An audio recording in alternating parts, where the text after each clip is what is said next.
on this. No, you're not allowed your phone. You were never allowed your phone. Well, I need to read my shit. You're not doing it in this one. Yeah. Oh, yeah, that's true. Do you need your phone?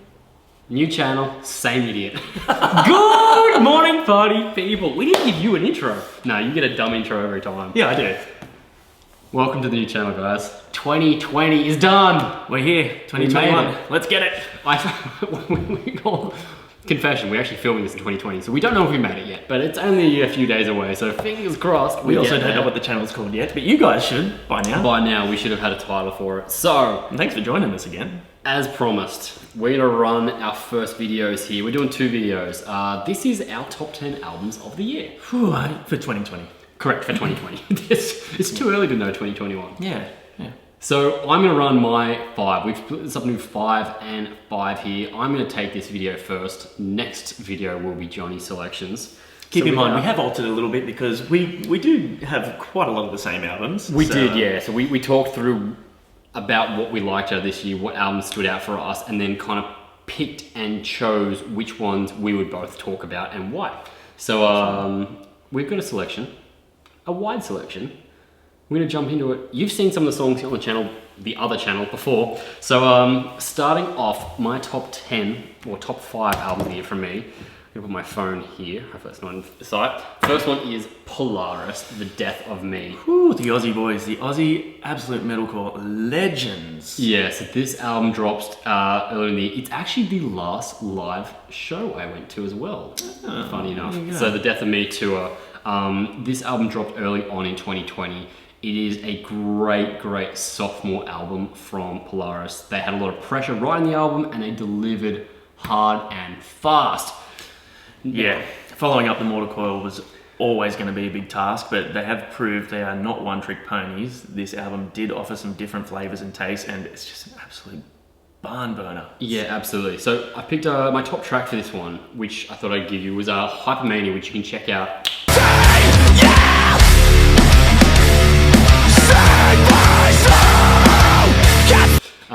Was also my top track. Well, from there the album. You go. It was a bit of a different take for me. I love the intensity of it. I think when it first came out, you and I even messaged me like, it's a bit of an Every Time I Die-esque track. That's why I had people message me going, hey dude, sounds like your band. I'm like, well, we rip off Every Time I Die. So. I thought it was such a unique thing. Really cool film clip as well. I love the little special effects in this one. Yeah, great. I thought the whole album though was very concise. It took you on a journey as well. As musicians, they've grown. As a vocalist, Jamie's grown. Oh, Jamie's vocals were the standout of this album for me. Just so versatile, had so much dynamic and so much depth. Great lyrics throughout. Incredible drummer. Yeah. Really just insanely talented. And the reason I kept this in here is because it's something I continue listening to, and certain songs like Vagabond on there, which at first I kind of wrote off being like, it's not going to feel a song. It's now one of my favorites in the album, so it has grown and progressed with me. So that is album number 1. Album number 2. Album number 2 is Shikari. It is Nothing Is True and Everything Is Possible. We talked about this just recently. We did. This album is a 10 out of 10 album for me. I love the way Shikari have progressed and become just so true to themselves. This album was released mid-quarantine, so not the best time to release an album, but they did it anyway, and I think it was a great thing they did. So many great tracks on there, and it shows the versatility of this band. I don't think there's not a bad track on the album.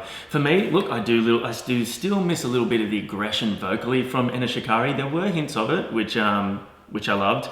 But it's just such a good, fun, feel-good album. It really is an album that you can just put on at any time. I love that about it. Yeah. Dance around my living room and in my undies plenty of times. Good Your times. poor kids. Yeah, I know. There is still aggression in it though. It comes more from the music rather than the lyrics or the vocals. Put on some headphones and hear it in its full sound quality. You're going to hear bits and pieces every single time that you didn't pick up on last time. So my top track for this one, as we talked about in the previous video, was Tina. We reacted to that one up there. 2 from 2. We're very close friends. 2 pieces. Such a banging song. So that is number 2. Number 3. Number 3. It's another Aussie band. Yeah. Now, I have to say that this has been a great year for Aussie metal. Make Them Suffer dropped. This is almost my album of the year. The album is How to Survive a Funeral. Now, the song I've chosen is called Erase Me. and that was my #1 most played song on Spotify this year. Ah. It is an absolute belter, which you can check out right now.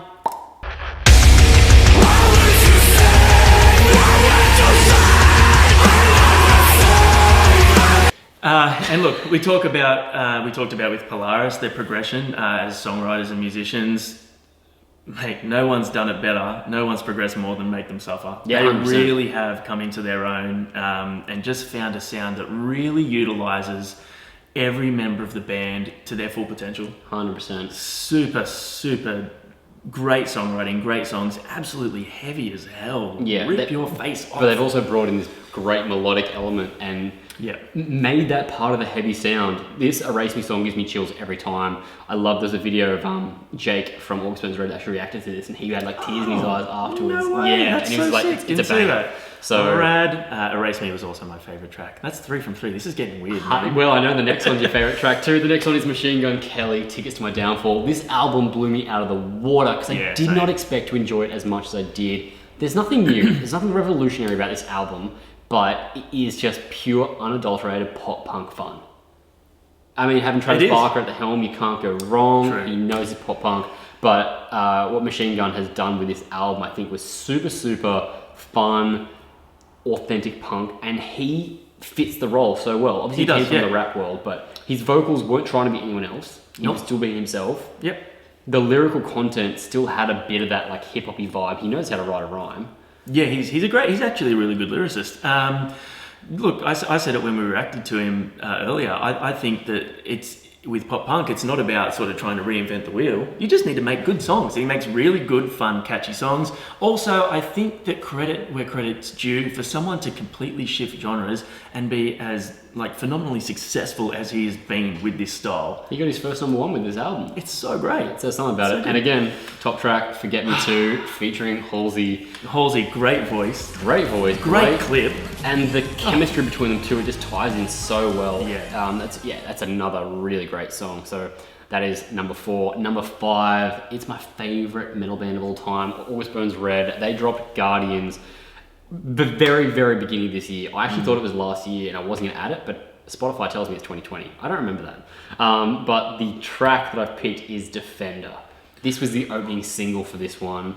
If you follow the band, if you've seen anything, you would have seen the memes, Deliver the Sentence. It's just so heavy. The breakdown of this just hits me every time. The film clip is awesome. Check this out. Deliver the sentence!